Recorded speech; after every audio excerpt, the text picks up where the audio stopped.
Today, I'm going to be ranking all 25 of my Lattafa fragrances, but one of them's not staying with me. Don't worry, I'm not getting rid of it because it's bad. I'm going to be giving it away to one of you. Stick around till the end of the video to find out how you can enter. Now, as always, this is just my ranking, so I'll be ranking these on how they smell to me, how I perceive the quality to be, and how well they perform. Now, some of these might be your favorites, but this is just my take. And the jokes, they're not to knock the fragrances, just to add a little bit of fun. Now let's start from the bottom and work our way up. And we're going to start this list with Art of Arabia 1, and it's inspired by Louis Vuitton's Imagination. And I'm not actually going to review this one, it's part of the giveaway, but we'll talk about that later in the video. In last place in my collection, we have Badi Al Oud, Oud for Glory. And this is a clone of Initio's Oud for Greatness. And this is not a terrible fragrance, even being in last place, it's just not that great for me. For me, it's kind of a bland oud and woods fragrance, and I don't really ever reach for it. So at the end of some of these fragrances, I'll be making a little comparison to show you how I feel about them. This one is like dating your ex, strange, chunky, and has a weird animalic note. So I actually really enjoy oud fragrances, and right now, this one is one of my favorites. This is Mes Bisous Oud Hypnotique, and this one is a spicy rose and oud fragrance.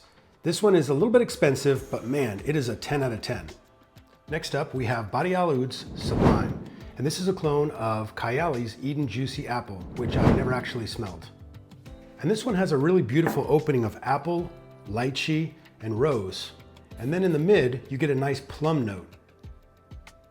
It smells really great, but the problem is the performance is terrible and it just drops right off a cliff. Within minutes, it's barely a skin scent, and the scent that remains is really not that interesting.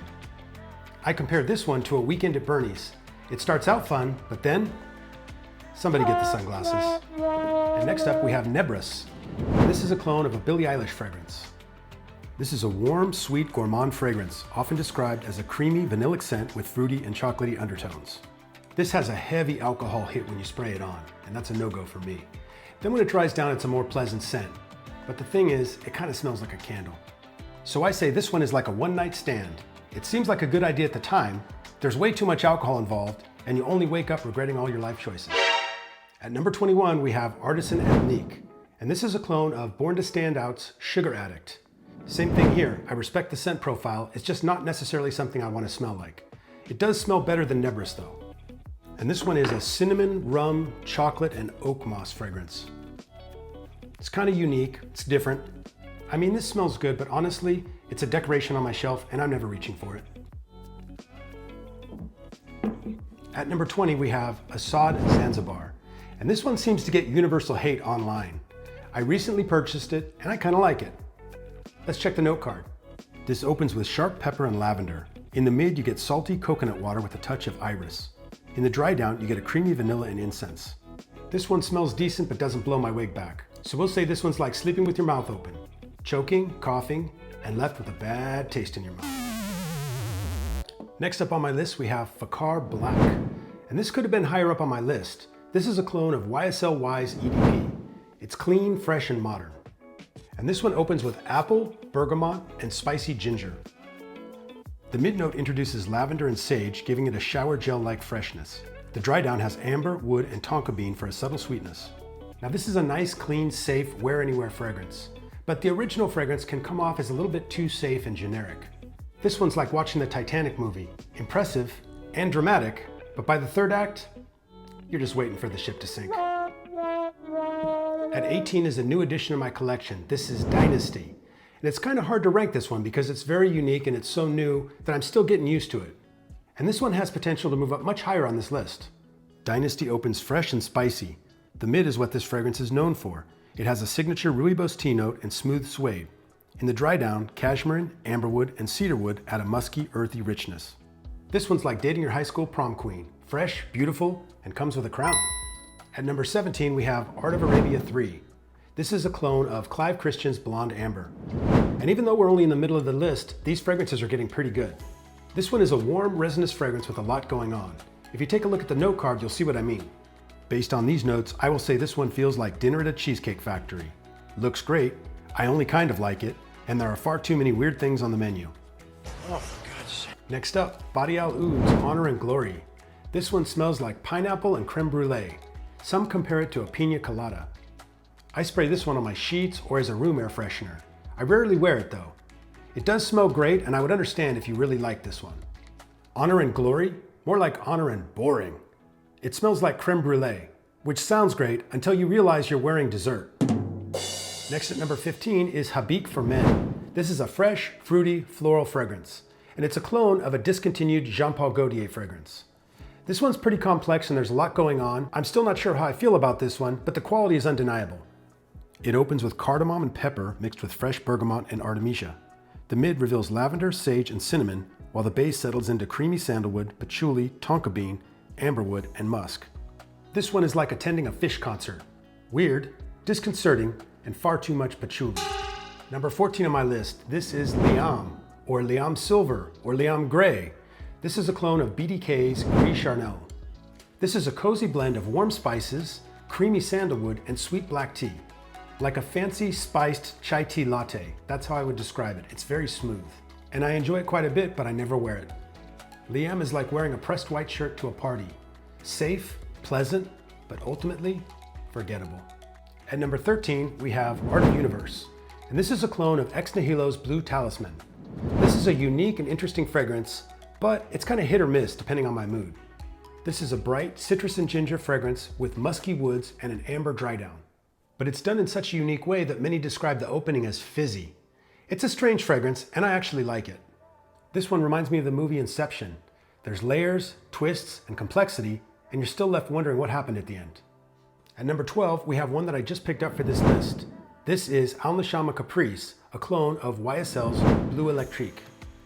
This one's legit, and I'm really enjoying it.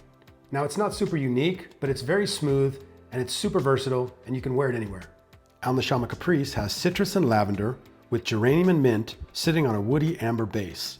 It's very well blended. This one's so smooth it had to immediately go in the upper third of the list. This one's like wearing a tuxedo to the Olive Garden.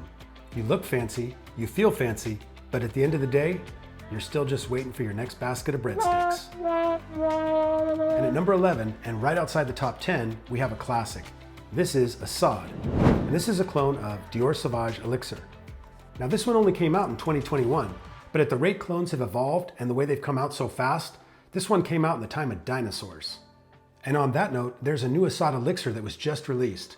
I can't wait to try that one. Lattafa has done an excellent job cloning Dior Sauvage Elixir. This is smooth, performs well, and lasts forever, especially on clothing. Lattafa Assad is like R. Kelly, smooth, captivating, and definitely worth investigating. Hold up, wait a minute, something ain't right. As we get to the top 10 here, don't forget to stick around for the giveaway. And at number 10, we have Mahir Legacy, the old shiny $20 chrome bottle. This is a clone of PDM Sedley. Now I know I love this one more than you do, but this is my list. This one is glorious. I just wish it performed a little bit better. This is fizzy citruses with citrus and lime. It sits on a warm woody base with oak moss, vetiver, and ambroxan. This one is like running through a meadow of flowers. Refreshing, invigorating, and pointless. At number 9, we have La Collection des Antiquités 1505, or as I call it, The Watch. And this is a clone of Tom Ford's Cherry Smoke.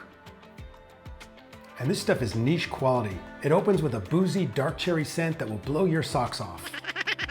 And I know, I'm old. We say things like blow your socks off. In the mid, the osmanthus provides a soft, exotic floral blend that some compare to apricot. The frankincense adds a smoky and resinous character.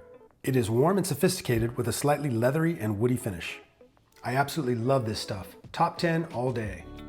In 8th place, I have The Kingdom. And this is a clone of Jean Paul Gaultier's Le Male Elixir. This has the signature JPG lavender and mint in the opening. Put that with the vanilla, tobacco, and benzoin, and you have a winning combination. This is smooth as silk and can be worn as a signature scent. I could even argue that this could be higher because the quality is so good. But there are others that I like more, and a few might be controversial. And The Kingdom has serious Game of Thrones energy. When you put this on, you're the king.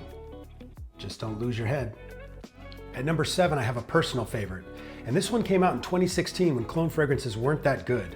This is Kayed El Farsan. This is a super sweet saffron and pineapple fragrance, and it kind of reminds me of Afnan 9 PM Rebel. This is a gorgeous fragrance, and I probably like it more than I should. Is this too high on the list? Probably, but I don't care, I love it. Oh, and this doesn't perform all that great either. So I say Caille d'Alforsan reminds me of a Range Rover. Stylish and smooth, and it'll probably die on you before you make it home. And next up at number 6 is a fragrance that I really enjoy and wish I could put it higher on the list, but there's only so many spots. This is Suqraat Platine, and this is inspired by YSLY Elixir. This takes that YSLY Elixir Dryer Sheet Clean fragrance and adds a spicy, well, slightly spicy guava note to it, and I'm here for it. Now, some will disagree with this being ranked this high because they'll say it's synthetic or that it's juvenile because of the guava note. And to those people I would say, I see where you're coming from, and I wish you would go back. So this one performs, it projects, and it's one of my most complimented fragrances. And now we're in the top 5, and these are the ones that nailed it for me. Not only do they smell great, they perform great, and they actually smell like something I want to smell like. At number 5, we have Caille Intense, and this is a clone of Givenchy Gentleman Reserve Privé. And I love that one, so why is no one talking about this one? This is easily one of Lattafa's best fragrances. Caille Intense is a warm, sophisticated amber scent, blending sweet honey, cinnamon, and tobacco with the smooth heart of vanilla and cacao. It dries down to a rich, powdery, and resinous base of amber, offering a refined, slightly boozy aroma. This is a gorgeous fragrance, and the dry down is very close to the original. Now, iris is not a listed note in this, but trust it's in there. And it gives this a beautiful, powdery dry down. So I say Caille Intense is like a trip to the moon, exciting, powdery, and you probably shouldn't breathe too deeply. And now this is getting harder because they're all so good. At number 4, we have Assad Bourbon. And I've reviewed this one to death. It's chocolate, vanilla, and woods made more interesting by a beautiful Mirabelle plum note. It performs great, it's extremely cheap, and it smells insanely good. I love this stuff, man. It's the best. More chocolate. This one's like a trip to a strip club. Sexy, fun, and you may come home covered in glitter. And with a new friend named Diamond. Number 3 on my list of best fragrances from Lattafa. This is going to be Vintage Radio. And this is a clone of Initio's Paragon. And actually, when I first mentally started thinking about which one was going to be the best of all my Lattafas, this is the first one that came to my mind. This opens with a fresh, aromatic, and slightly zesty blend of lavender, sage, and bergamot. In the mid, you get a sweet and juicy Mirabelle plum, balanced with the woody notes of Palo Santo and a hint of black pepper. The base is a warm, creamy, and long-lasting finish of sandalwood and amberwood. This one redefines how good a clone can be. This one's like flying to Dubai. Luxurious, flashy, and you're not sure you should be able to afford it. In second place, we have Teriyaki Intense, and this is an original fragrance by master perfumer Quentin Biche. This one is smooth, elegant, and high quality, and it feels like it could cost triple what it does. So I was wearing this last week, and as I walked through a grocery store, this younger woman said, "Well, you smell good." And I was thinking, yes I do, but it's this. So you wonder if this gets compliments? I can tell you firsthand, it does. Teriyaki Intense is a smooth, seductive oriental blend opening with vibrant saffron and bergamot. It transitions to a heart of rich plum liqueur and cinnamon, finishing with a creamy, long-lasting base of tonka bean, amber, and benzoin. This is a fantastic scent and could easily be in first place. And in first place, my absolute favorite, Kamra Kawa. This is rich and addictive, and it's everything I want in a fragrance. And in my opinion, this is Lattafa's best fragrance. It's bold and boozy and jumps off your skin. This stuff also lasts more than 24 hours on clothing, and it gets more compliments than a puppy in a baby stroller. Aww. I compare this one to a weekend in Vegas. It's bold and boozy, and you'll need 2 showers and an alibi come Monday. So as I mentioned, this one's not staying with me. Art of Arabia 1 is going to one of you. To enter, make sure you're subscribed to the channel, like the video, and leave a comment telling me what your favorite Lattafa fragrance is or one that you've been wanting to try. I'll pick a winner soon and announce it right here on the channel. So that's my ranking of all the Lattafa fragrances in my collection, from the ones I like the least, all the way up to the ones I can't stop wearing. Let me know how you'd rank these, and if any of my placements shocked you. Until Lattafa, keep up the good work.